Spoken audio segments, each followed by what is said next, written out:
Next যে জাতীয় সংসদ ইলেকশন হবে সেই ইলেকশন কি তত্ত্বাবধায়ক সরকারের অধীনে হবে, এটা কি আপনি নিশ্চিত করে বলতে পারছেন কিনা? ইনশাআল্লাহ, ইনশাআল্লাহ, ইনশাআল্লাহ। এটা আমাদের রাজনৈতিক অঙ্গীকার।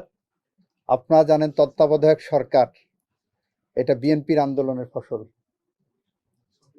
কিভাবে 91 সালের যে নির্বাচন হলো সেটা বিএনপি বেগম খালেদা জিয়ার নেতৃত্বে যে সংগ্রাম হয়েছিল সেই সংগ্রামের ফসল ছিল অন্তর্বর্তীকালীন সরকার। সেই কনসেপ্ট থেকেই তত্ত্বাবধায়ক সরকার প্রক্রিয়ায় গেছি। 96 সালে বিএনপি পার্লামেন্টে ত্রয়োদশ সংশোধনের বিল এনেছিলেন, এনে নির্দলীয় নিরপেক্ষ তত্ত্বাবধায়ক সরকারের সাংগঠনিক রূপরেখা তৈরি করে দিয়েছিলেন। এবং বিএনপি এটার জন্য বিগত 16-17 বছর ধরে সংগ্রাম করেছেন।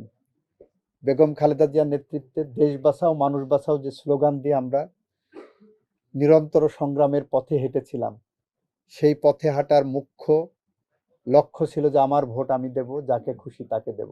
এবং সেই প্রক্রিয়ায় ফেরার জন্য তত্ত্বাবধায়ক সরকারের বিকল্প কোনো পথ ছিল না।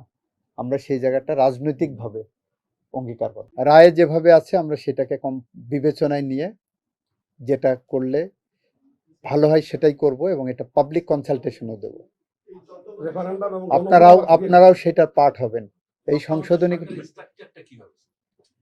আমরা রায়টা বিবেচনা করে আসুক সামনে, রায়টা দেখি, রায়ের আলোকে রায়ের সাথে যাতে সাংঘর্ষিক না হয় সেইটা বিবেচনা করে এই যে পাবলিক কনসালটেশনে দেব।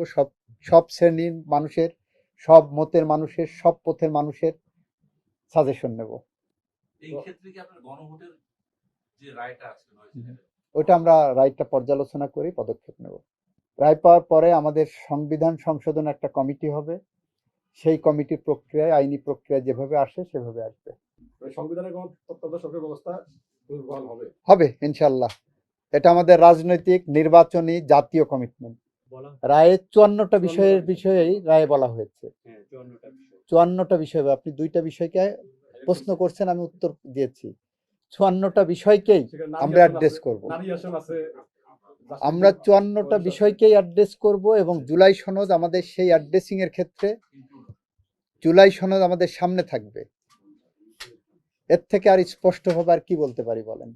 রায়ে সরকারের খুশি অখুশির তো জায়গা নাই এখানে।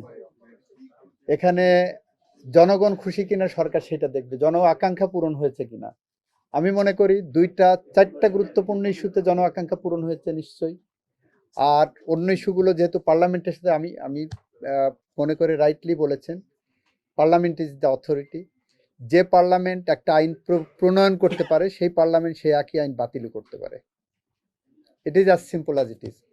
আমার যদি একটা জায়গা কাউকে নিয়োগ দেওয়ার ক্ষমতা থাকে, আমার সেই নিয়োগটা বাতিল করারও ক্ষমতা থাকবে, সেটা জেনারেল ক্লজে থাকবে। কারণ parliament is sovereign here. Parliament স্বাধীন। সাংবিধানিকভাবে পার্লামেন্টকে যে ক্ষমতা দেওয়া হয়েছে সেই ক্ষমতা অনুসারে যে পার্লামেন্ট ওই আইন পাশ করেছে সেই পার্লামেন্ট ওই আইন বাতিল করবে।